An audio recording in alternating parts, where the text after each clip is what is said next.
It is my great honor to welcome you to Sorsogon, the land of Kasanggayahan, known for its delectable and internationally acclaimed pili products, the flagship commodity of Bicol. We have seen how pili is thriving with potential for breakthrough applications in pharmaceuticals as our country furthers bioprospecting. We must ensure that the benefits stemming from pili as our natural resource are equitably shared among the players in the value chain, especially our local communities who have nurtured them.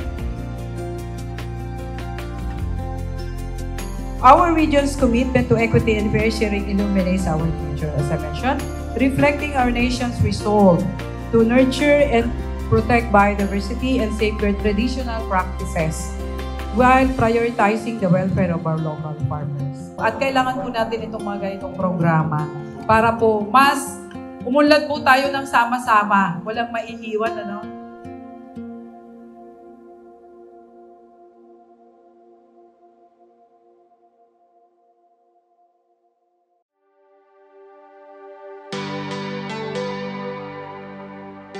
Today is the International Day for Biodiversity, IDBD. So, napaka-memorable ngayon ang ating Memorandum of Agreement signing on this special occasion.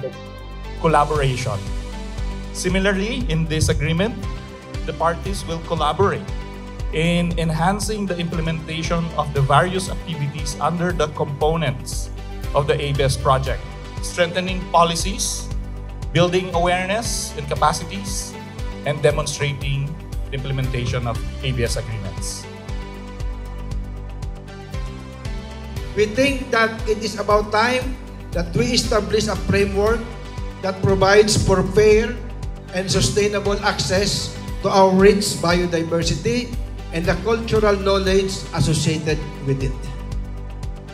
Dito natin masisigurado na yung access and benefit sharing na konsepto ay naipatutupad sa Pilipinas, na may bumabalik talagang mga benepisyo sa mga communities. Kami po dito sa Sorsogon pinaglalaban namin masyado ang pili. And we are just very happy that with DENR, with this ABS project, parang nakikita na namin ang liwanag na minsan ay napakadilim. Non-monetary benefits is more important because it will be more sustainable, not only in our generation, but also in the generations to come. Siguro ito na ang aming pag-asa para may angat ang aming grupo, lalong-lalo na ang aming mga miyembro para matutunan kung paano ang paggamit ng produkto ng pili. We are very much thankful for the ABS team and getting us into the principles of the Nagoya Protocol, which is the sharing of the benefits from genetic resources. Papasalamat sa inyo po, tulong yung ibibigay sa amin, pati po lalo po sa DENR po, Department of Environment and Natural Resources. Malaking tulong po kayo sa amin dahil bulig na po yung aming samahan po. Ito ang pipirma naming kontrata, ito na siguro ang daan para mapaunlad ang kabuhayan ng aming mga member. Commitment is a two-way street. If you're getting it from us, of course, we're expecting it from you. Especially from ABS, of course, marami kaming mga na-save na for time and efforts because of all your efforts. Of course, the least thing we can do is to give you 100% of our commitment. Whenever we are needed, our presence is needed. Of course, plumbing, we're always there. We are in full support for this project. Dapat sama-sama tayo as one,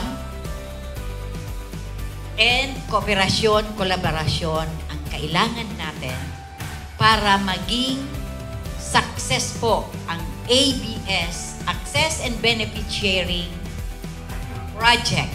Because we believe that advocating ABS framework, lahat ay magiging happy. Nobody will be left behind. No genetic resources will be exploited. Kaya nga, sa ABS, lahat ay happy. So ABS, yes, yes, yes. ABS! Yes, yes, yes!